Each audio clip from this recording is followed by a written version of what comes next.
Assalamualaikum dan salam sejahtera saya ucapkan kepada rakan sekelas saya dan juga pensyarah bagi subjek HSA 3033 Grup B iaitu Dr. Rabah. Kami dari kumpulan sebelah akan membentangkan tentang dasar kolonialisme oleh kuasa barat di tanah jajahannya telah mewujudkan komuniti baru. Ahli kumpulan kami terdiri daripada 4 orang iaitu Syafiq Burhan, Azamuddin Iman, Suhail Azmi dan juga saya sendiri iaitu Ahmad Zahiruddin bin Zaimani. Bagi pengenalan, pengertian kolonialisme adalah proses sesuatu kuasa untuk mendapatkan kawasan pertempatan baru dengan cara penaklukan dan juga penhijrahan. Kaedah penaklukan merupakan kaedah perluasan kawasan melalui tindakan ketenteraan ataupun peperangan. Kaedah penhijrahan merupakan kaedah perpindahan rakyat sesuatu kuasa atau negara ke kawasan yang belum didiami atau diterakai oleh orang lain. Tujuan pihak atau kuasa barat yang melaksanakan konsep kolonialisme ini selain daripada faktor muka bumi dan juga kekayaan sumber asli, ia juga bertujuan untuk mengembangkan lagi kuasa jajahannya dan akan menguasai ekonomi dari segi sumber daya kerja, tenaga kerja serta nilai perdagangan. Antara negara-negara Asia Tenggara yang terlibat dengan dasar kolonialisme ini adalah negara Indonesia, Burma iaitu Myanmar dan juga Filipina. Saya akan bagikan kepada pembentang yang seterusnya.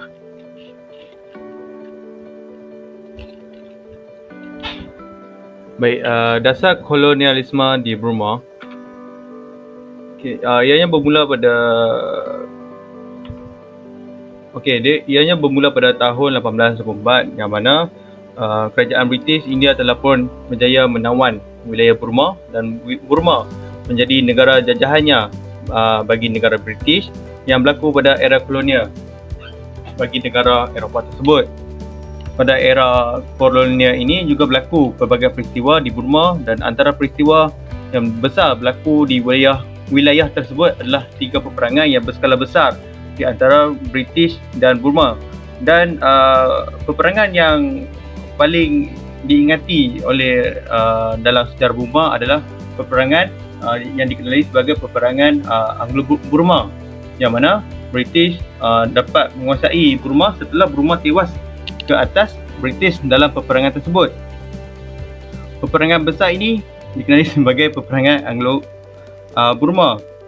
Disebabkan oleh peperangan inilah Burma jatuh di tangan pihak British dan Burma menerima kesan di mana British bukan sahaja dapat mempengaruhi politik dan ekonomi, malah ia melibatkan sejarah sosial di wilayah Burma tersebut. Baik, sejarah dalam wilayah Burma berubah apabila British mula campur tangan apabila membawa masuk orang dari India dan mereka perlu menjana ekonomi terutamanya dalam sektor perdagangan dan perkhidmatan di Burma. Orang Islam dari India ini berada dalam kedudukan yang baik sebelum mereka lagi dalam melibatkan hubungan masyarakat tempatan yang beragama Buddha.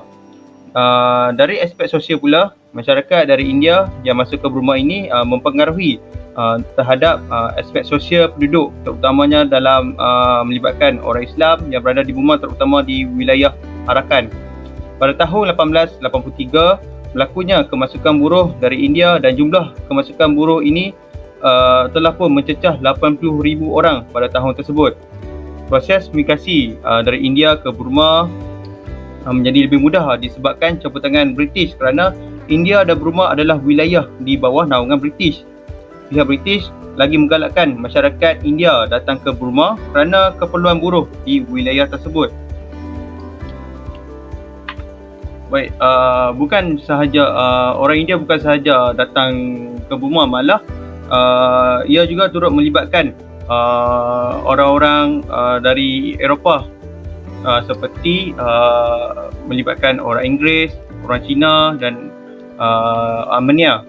Burma menerima kesan hasil daripada kemasukan orang-orang Eropah apabila wilayah tersebut telah pun menerima kewujudan golongan kacukan hasil daripada perkahwinan antara masyarakat tempatan dengan orang-orang asing seperti orang-orang Zabadi, Mark dan Serani. Segelintir golongan kacukan ini telah menganggap bahawa mereka adalah penduduk tetap di Burma kerana telah lama tinggal di wilayah tersebut. Okay, baik. Assalamualaikum warahmatullahi wabarakatuh. Saya Zamri Iman bin Abdul Razak. Jadi saya akan menceritakanlah tentang dasar kolonialisme di Indonesia. Baik, sebelum tu saya nak cerita sikit macam mana kedatangan awal Belanda ataupun pihak Eropah ke Indonesia. Jadi Eropah ni yang seperti mana kita tahu, dia telah datang ke Asia Tenggara sejak awal abad ke-14, iaitu kita panggil zaman pembaharuan ataupun revolusi industri, di mana mereka mempunyai teknologi seperti kompas, kapal layar dan sebagainya. Jadi tujuan utama mereka ke Asia Tenggara adalah untuk memperluaskan tanah jajahan, untuk perdagangan dan juga penyebaran dakwah, ataupun lebih tepat lagi mereka datang dengan satu misi, iaitu misi 3G. 3G bukan line telefon ya. 3G itu bermaksud gold, iaitu emas, glory, kejayaan dan juga gospel ataupun penyebaran dakwah. Jadi nak diceritakan cerita, pada awal abad ke-16 berlakunya kejatuhan kerajaan Konstantinopel, iaitu di Turki, yang menyebabkan harga rempah ratus melambung tinggi. Jadi sebelum mereka datang ke Indonesia, mereka ni telah lama berdagang di Turki. Jadi apabila harga rempah ratus meningkat dengan tinggi, mereka terpaksa mencari jalan lain untuk mencari rempah ratus dengan harga yang murah bagi memastikan hasil keuntungan mereka seperti sedia kala. Jadi mereka sampai ke Melaka, mereka sampai ke Sumatera dan juga Indonesia, iaitu Indonesia. Jadi di situlah bermulanya era kolonialisme di Indonesia.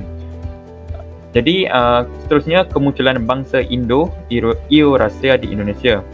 Jadi mereka ataupun orang-orang Eropah telah menakluki Indonesia dalam tempoh yang sangat lama, iaitu kira-kira dalam 300 tahun lebih. Itu ada abad ke-16, abad ke-17 hingga ke awal abad ke-20. Dan dalam era kolonialisme yang sangat lama tersebut, muncullah sebuah bangsa, iaitu bangsa Indo-Eurasia. Bangsa Indo-Eurasia ni merupakan sebuah bangsa kacukan, iaitu kacukan daripada golongan Belanda ataupun golongan Eropah bersama dengan golongan Indonesia ataupun golongan orang Asia lah. Sebab peristiwa ini berlaku dalam zaman pemerintahan VOC. VOC itu adalah Veronique Oost-Indische Company, iaitu sebuah syarikat milik Belanda yang tujuannya untuk memastikan hak keistimewaan pedagang ataupun hak monopoli sentiasa menyembelahi mereka. Jadi dasar syarikat VOC ni adalah mereka memasukkan seramai yang mungkin pekerja daripada negara mereka, iaitu di Belanda, untuk masuk ke Indonesia.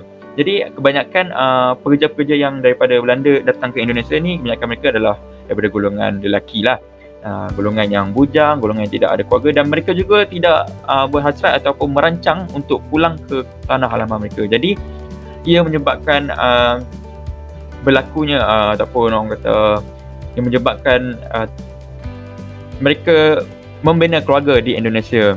Jadi dasar VOC ini juga mereka membenarkan untuk melaksanakan pencampuran kaum, kerana bagi mereka ia akan menonjolkan kehadiran mereka di Indonesia. Jadi apabila mereka ni berkahwin dengan orang tempatan, ia akan membesarkan lagi mereka punya bangsa. Jadi disebabkan itulah bangsa-bangsa Indo ataupun bangsa kacukan ini membesar dengan pesat. Yalah, selama 300 tahun mereka berkoloni di Indonesia. Memang bangsa Indo-Eurasia ni menjadi sebuah minoriti yang besar lah di Indonesia pada ketika itu. Jadi seterusnya fasa kemerdekaan Indonesia, iaitu pada kira-kira awal abad ke-20, Indonesia telah mencapai kemerdekaan. Justru dalam era kemerdekaan Indonesia tersebut, kebanyakan bangsa-bangsa Indo ini berpindah ke negara asal mereka, iaitu Belanda. Walaupun mereka tidak pernah menjejakkan kaki di Belanda, di tanah asal mereka, tapi yang lebih tepat lagi, sebelum kemerdekaan berlakunya penjajahan Jepun. Jadi semasa penjajahan Jepun ni, bangsa-bangsa Indo, ramai daripada mereka yang berpindah ataupun lari ke negara asal mereka, iaitu Belanda. Justru etnik Indo-Eurasia ini menjadi sebuah minoriti yang kecil saja di Indonesia, yang kira-kira populasinya hanya mencapai 250 hingga 300,000 sahaja. Namun walau bagaimana, etnik Indo-Eurasia di Belanda pula merupakan minoriti besar, iaitu dengan jumlah penduduk yang mencecah 1.7 juta. Baik, Itu saja daripada saya tentang kolonialisme di Indonesia.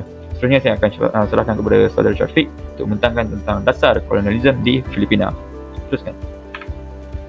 Baik dah, seterusnya tibalah di bahagian saya, iaitu dasar kolonialisme di Filipina. Jadi sedikit sebanyak tentang sejarah Filipina, di mana dia merupakan sebuah negara yang terdiri daripada ribuan kepulauan lah. Maksudnya Filipina ni dicantum-cantumkan di mana dipecahkan kepada 3 rantau, iaitu di belah utara, tengah dan juga di belah selatan, ataupun dikenali sebagai Luzon, Visayas dan juga Mindanao. Dikatakan pada 1521 Ferdinand Magellan sampai ke Filipina. Maksudnya pada ketika inilah Filipina itu diterokai oleh pelayar-pelayar daripada Eropah. Walaupun Ferdinand Magellan merupakan seorang pelayar Portugis, tapi dia mewakili kerajaan Sepanyol untuk mencari tanah barulah, lebih kurang begitulah. Namun dia mati dalam pertempuran dan diteruskan oleh anak-anak buah dia. Dan pada tahun 1543, Ruy Lopez di Villalobos telah menubuhkan sebuah penempatan Hispanik pertama di kepulauan ini dan menggelarkannya sebagai Las Islas Filipinas, iaitu sempena nama raja yang memerintah Sepanyol pada ketika itu, iaitu Raja Philip yang kedua lah. Dan dikatakan di situlah bermulanya kolonialisme Sepanyol terhadap kepulauan Filipina pada tahun 1543. Dan akhir sekali sehingga 1898 apabila Sepanyol kalah dalam Perang Dunia Kedua terhadap Amerika Syarikat, dan Filipina telah pun diserahkan kepada Amerika Syarikat sebagai negara naungan lah di bawah Amerika Syarikat. Jadi kita dapat lihat kira-kira hampir 400 tahun Filipina telah pun dijajah ataupun dikoloni oleh kuasa-kuasa besar barat, iaitu Sepanyol dan juga Amerika Syarikat. Jadi 400 tahun penjajahan ini pastinya telah menimbulkan ataupun telah mencipta satu komuniti baru, iaitu seperti yang anda boleh lihat adalah beberapa senarai orang kata komuniti yang dikenali di Filipina, iaitu yang pertama ialah Mestizo de Espanyol, di mana dia merupakan kacukan Sepanyol dengan orang asal Filipina. Orang asal Filipina ni dipanggil sebagai Negrito, iaitu mungkin orang asli dia macam Batak, Rawi dan juga sebagainya. Itu penduduk asal lah. Jadi apabila orang Sepanyol berkahwin dengan orang asal Filipina, dia dikenali sebagai Mestizo de Espanyol.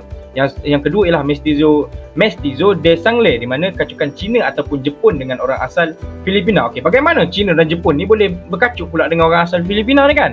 Jadi sebenarnya Cina dan juga Jepun telah menjalankan orang kata aktiviti perdagangan dengan penduduk di kepulauan Filipina sebelum kedatangan Sepanyol lagi. Tapi semasa Sepanyol menjajah Filipina, orang kata aktiviti perdagangan itu menjadi lebih rancak, dan juga ada dasar-dasar di mana Sepanyol untuk menarik lebih ramai pendatang ataupun penduduk-penduduk daripada China dan Jepun untuk berdagang dan menetap di Filipina. Jadi begitulah munculnya komuniti ataupun Mestizo de Sangle. Yang seterusnya adalah Mestizo de Bombay, ini kacukan India dengan orang asal Filipina lah. Dan seterusnya adalah golongan ataupun komuniti Sangle ataupun Cino. Yang ini adalah orang Cina atau Jepun yang berada di Filipina, yang seperti saya katakan tadi, mereka menjalankan aktiviti perdagangan sejak daripada dulu lagi sampailah ke era Sepanyol dan juga Amerika Syarikat. Dia terus jadi kedatangan orang kata penduduk-penduduk dari Cina dan Jepun tu sentiasa berterusanlah dengan dasar-dasar yang dibuat oleh pemerintah, iaitu Sepanyol dan juga Amerika Syarikat. Dan yang terakhir sekali ialah Tornatras, iaitu komuniti di mana hasil kacukan Sepanyol dengan orang Cina ataupun Jepun. Jadi saya kira itu sahaja daripada saya tentang bagaimana komuniti baru terbentuk di Filipina hasil daripada dasar kolonialisme kuasa-kuasa besar barat yang lain. Jadi saya serahkan kembali kepada sahabat saya Zahiruddin untuk menggulungkan sesi pembentangan kami pada hari ini. Silakan Zahir. Baiklah, bagi penutup ialah pelaksanaan dasar kolonialisme dari kuasa barat di tanah penjajahannya telah membawa kepada kewujudan komuniti yang baru. Kehadiran kuasa barat dan koloninya juga turut mempengaruhi penduduk tempatan dari pelbagai aspek seperti ekonomi, politik dan juga sosial.